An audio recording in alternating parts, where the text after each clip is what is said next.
A edição das 10 está de volta com um dado muito ruim do nosso país, que acaba de sair, de ser divulgado. 62.517. Esse é o número de homicídios no Brasil em 2016.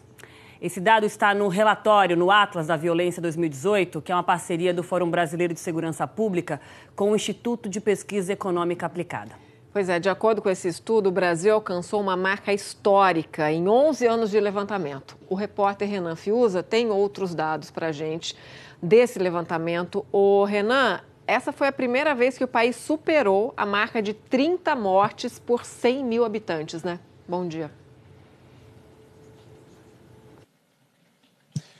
Oi, Raquel, Aline, bom dia para vocês, bom dia também para o pessoal de casa. Pois é, números extremamente tristes e preocupantes.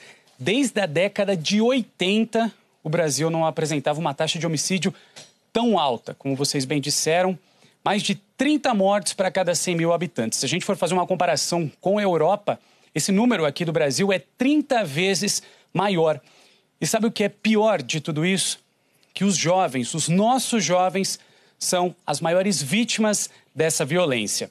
Eu tenho aqui alguns números para a gente passar e explicar melhor para o pessoal de casa. Nós preparamos 5 telas. Na primeira delas, esses números são referentes a 2016. Como vocês bem disseram, foram mais de 62 mil homicídios, um aumento de 14% em relação a 2006 e um aumento de 5% em relação a 2015. E olha só esse número que impressionante. Boa parte desses homicídios, 71%, foi praticado com armas de fogo. A gente passa para uma segunda tela. Os estados com maior número de mortes para cada 100 mil habitantes. Sergipe, 64 mortes. Aí na sequência vem Alagoas e depois Rio Grande do Norte. Agora a gente vai falar numa terceira tela com relação ao menor índice aí, as taxas de mortes para cada 100 mil habitantes. São Paulo, 10,9 mortes para cada 100 mil habitantes. São Paulo vem mantendo aí uma média e, por curiosidade, vem caindo aí com esses números gradativamente. Depois vem Santa Catarina, 14 mortes, e Piauí, com aí 21 mortes, 8 para cada 100 mil habitantes. Nessa quarta tela, a gente já fala da nossa juventude que está sendo perdida, está se perdendo em meio a tanta violência. Olha só em 2016 foram mais de 33 mil jovens assassinados, um número aí que supera mais de 7,4% em relação a 2015.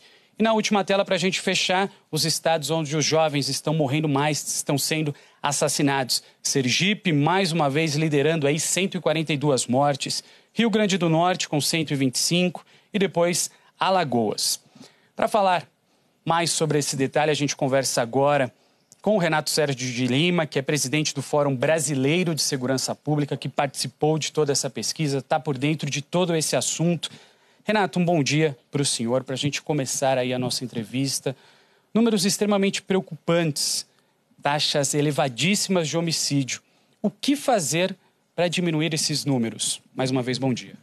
Bom dia. Sim, infelizmente, números que chegam a ser obscenos, números que nos provocam um profundo mal-estar e que muitas vezes a gente até vai se acostumando com eles, né? A gente vai acreditando que é assim mesmo, quando a gente na prática tem que falar que não é assim e que há soluções. E essas soluções, ao contrário do que muitos defendem, não passam por mais violência. No Brasil, a gente acostumou também a ver discursos inflamados em torno de violência é a solução para que a gente consiga reduzir os números da criminalidade no país. E isso não é verdade. A gente tem que pensar em termos de articular as respostas públicas, tanto nas esferas da União, estados e municípios, como coordenar Poder Executivo, Legislativo, Judiciário, Polícias e Ministério Público. Hoje se trabalha demais, mas cada um vai para uma direção. A gente, na prática, quem dá o tom do ambiente de segurança pública acaba sendo o crime organizado, porque cada um vai para um lado e bate cabeça. A grande solução passa por criar mecanismos de cooperação, integração e fazer com que segurança pública seja baseada em evidências e inteligência, não na vingança e não no rancor, porque isso é o que o crime organizado faz. E o Atlas, ele mostra também claramente que os nossos jovens são as maiores vítimas dessa violência, né? Jovens de 15 a 29 anos. E esses números vem aumentando gradativamente ano a ano. Existe alguma solução? Políticas públicas voltadas, projetos, enfim, o que fazer para salvar os nossos jovens? Esses números de jovens representam que a cada ano não só nós estamos boicotando o nosso futuro, como a gente está, de alguma forma, nos empobrecendo. A cada ano, isso implica mais ou menos 1,5% do nosso PIB, do nosso Produto Interno Bruto, jogado na lata do lixo em função das mortes violentas de jovens. E assim as soluções. No mundo todo, as soluções passam primeiro por projetos que tenham a ver com prevenção, projetos que tenham a ver com resolver o problema do sistema prisional brasileiro, que é, na verdade, um grande espaço de recrutamento para as facções, e passa, na verdade, para você criar instrumentos que façam com que a população jovem do país tenha alternativas, perspectivas e, mais do que isso, a gente tem que, de alguma forma, fazer o controle de armas. Um instrumento que provoca 71% das mortes no país todo precisa ser controlado. Não adianta a gente pensar que o Estado pode dar um cheque em branco para que a população faça o que bem entender. Tá certo, Renato. Muitíssimo obrigado pelas informações. Meninas, é com vocês. Obrigada, Renan, e ao Renato também. Esse mapa da violência mostra ainda que os negros vivem uma realidade quase que paralela quando o assunto é violência. Lilian Ribeiro, aqui no Rio, tem os detalhes pra gente. Lilian, a gente sabe que é uma raiz histórica aí por trás desses números. Os negros são as maiores vítimas da violência no país. O problema é que o número não para de crescer. Infelizmente. Aline e Raquel, um ótimo dia para vocês, para quem nos acompanha.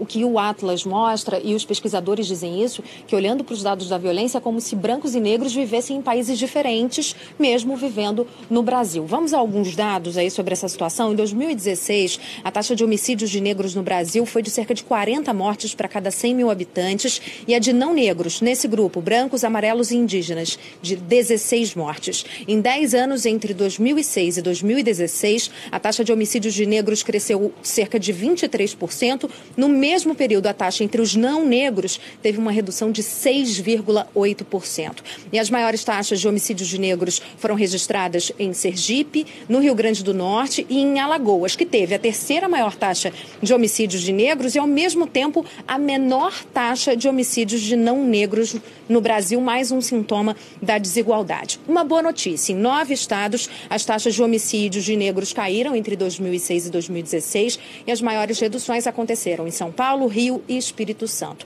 Agora, falando sobre uma outra questão importante, violência contra a mulher. Em 2016, mais de 4.600 mulheres foram assassinadas no país. É uma taxa de 4,5 homicídios para cada 100 mil brasileiras. Em 10 anos, um aumento aí de 6,4%. Pela primeira vez, o Atlas está trazendo também dados sobre estupros no país. Números alarmantes. 68% dos registros no sistema de saúde se referem a estupros de menores de idade. Quase um terço dos agressores são amigos e conhecidos da vítima, outros 30% familiares mais próximos e, além disso, mais de 78% dos casos aconteceram dentro de casa. A gente vai conversar agora com a delegada Débora Rodrigues, titular da delegacia que atende mulheres vítimas de violência aqui no centro do Rio. Doutora Débora, bom dia, senhora.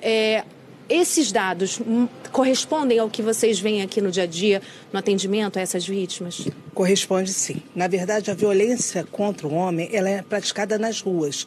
O homem morre, mas é na rua. A mulher não. A violência é praticada dentro da própria casa. O lugar mais perigoso para a mulher viver é dentro da sua casa. A chance dela ser assassinada, dela ser violentada sexualmente, é 6 vezes maior dentro da casa e por aquelas pessoas que a rodeiam, que moram com ela, sejam companheiros, namorados, pais. E a gente também destaca aqui, obrigada, doutora, pela participação conosco, a gente destaca também, os pesquisadores apontam que, no caso de estupros, a gente ainda tem uma grande subnotificação aqui no Brasil. Aline e Raquel. Infelizmente, esses dados são tristes, né? Lilian, muito obrigada aí pela entrevista, pelos dados.